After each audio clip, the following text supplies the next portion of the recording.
Namaste, Jai Bharat.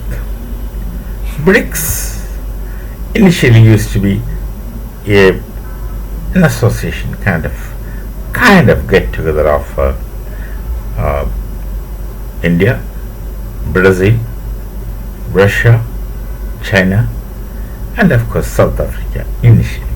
Now, of course, many others are joining. And the US, NATO, European Union, etc., did not like this. So this is the problem with Europeans.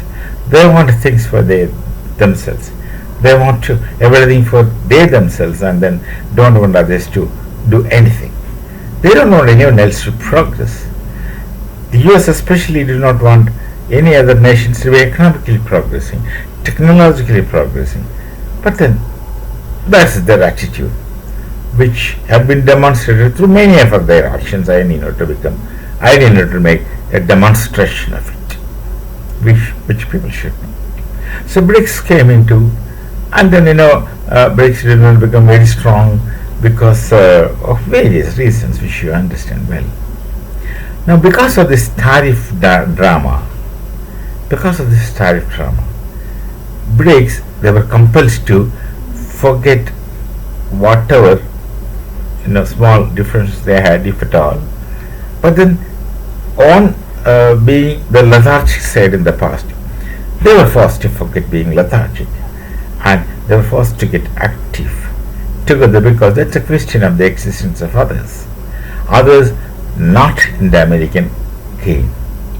Actually, it's only America in the game. Others are just pretending to be with them. I don't think they can be with them for a long time, because the closer you go to America, the more tariff you're going to get. That has been the experience with us. So BRICS is becoming slowly formidable. And if Russia, India, China friendship gets formidable, then rest assured BRICS is going to be very strong. Others will follow. People want to be friendly with strong friends and trustworthy. US may be a strong friend, but not trustworthy. Look at the case of Ukraine. Ukraine depended on US, and when the time comes, they refused to give them weapons.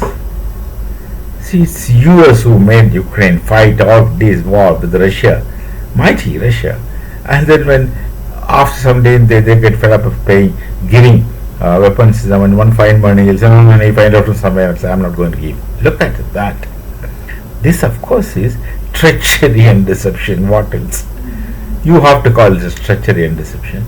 This man is depending on you. You initiated him, you instigated him, you made him dance according to tunes, and when the dance is going on, and when he's suffering, you suddenly say, no, I don't know, you go to hell. Hindi they say bhaad mein jao.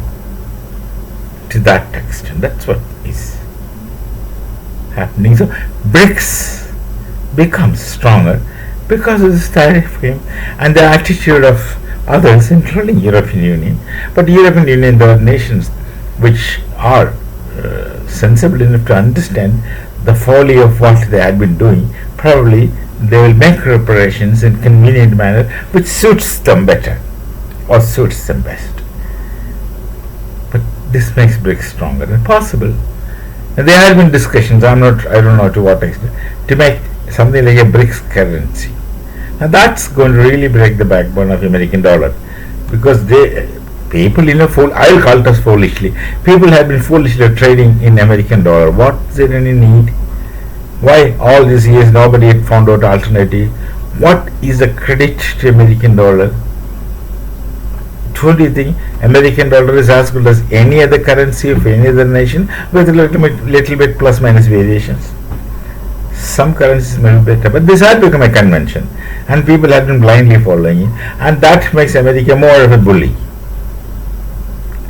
And with the BRICS, someone was telling that they're trying to come with their own currency. That, of course, I don't know. Possible. These are all narratives. How far genuine, how far authentic, how true it can be, you can wait and see. But there are discussions, there are thoughts about coming out with BRICS currency for BRICS nations, like what they have euros in Europe. That's nothing new.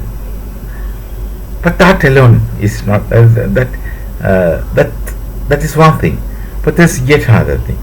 Our nation, Bharat, has a cash transactional method of UPI. We don't these days carry money in our wallets. Rather, many of us don't even carry wallets when we go. Everything is in your phone, and we have our own companies.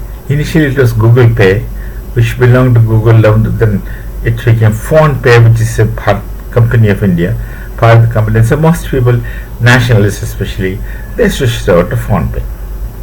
And whatever is originally Indian or from India, people have an affinity towards it. They would like to go.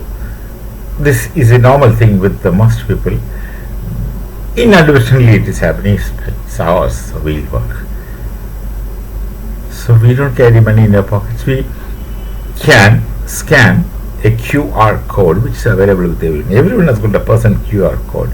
Even I have a personal QR code. Everybody has their own personal QR code that comes built in with your application which you have on your phone. That application everyone has. So you have your own QR code. You can send money and receive money without touching currency. And smallest amount is done. 1 rupee you transfer and see. When you try to make a new transaction, especially with the amount is big, normally we said 1 rupee and find out whether that means getting correct or not. No. That's a kind of Indian attitude. So any amount you can transfer, and anyone and everyone has it. You go to a small vendor who's selling anything on the floor. He sits and sells something. Tamarind, for example.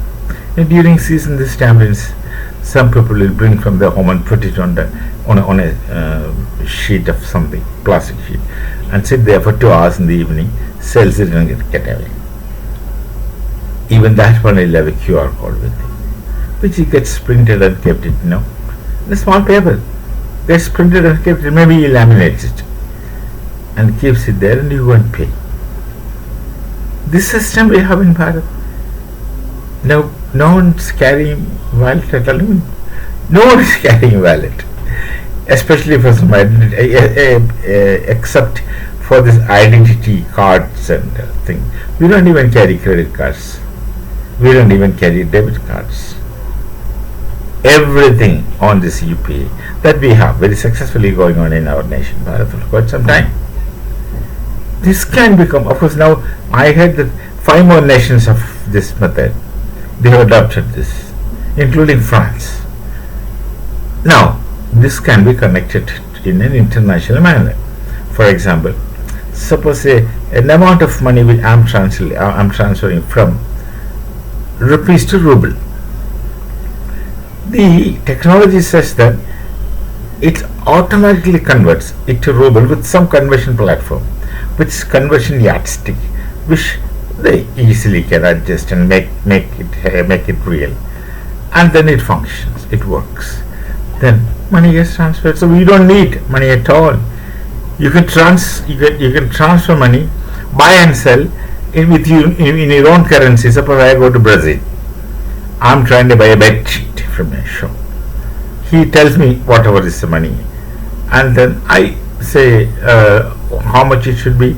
Then what I will do, I'll scan that amount on my QR code, and it gets automatically converted and coming in rupee how much it is. I pay that much and pick up the thing and go away. I pay my money, he gets his money, that's it. And then the banks will do the transaction. They can easily do it. We already have the technology in our platform, basically, and our people are used to using it for quite some time. Now, without that, we find it difficult. We don't carry money anymore. There's no question of change. There's no question of no counting and giving. Just pay it and go. That man gets it. He gets a notification that money has come to the shopkeeper. So, if people work together, the BRICS nations, the people can buy and sell in their own currency. Conversion, they need not to bother. They pay, it receives. In whichever country, in whichever currency, to whichever person. This is quite possible. So these things would break the backbone of the dollar. After Second World War, somehow people thought it is convenient to have dollar as a yardstick, and that yardstick can get destroyed. And if this happens, US will definitely go back to 1939 situation, as the people were afraid there that they're going back in time. They're going back in time because of the Trumpian activities. Trumpian activities, you can call it anything. So we shall meet again. Till then, Namaste, Jai Bharat, Jai Sri Ram.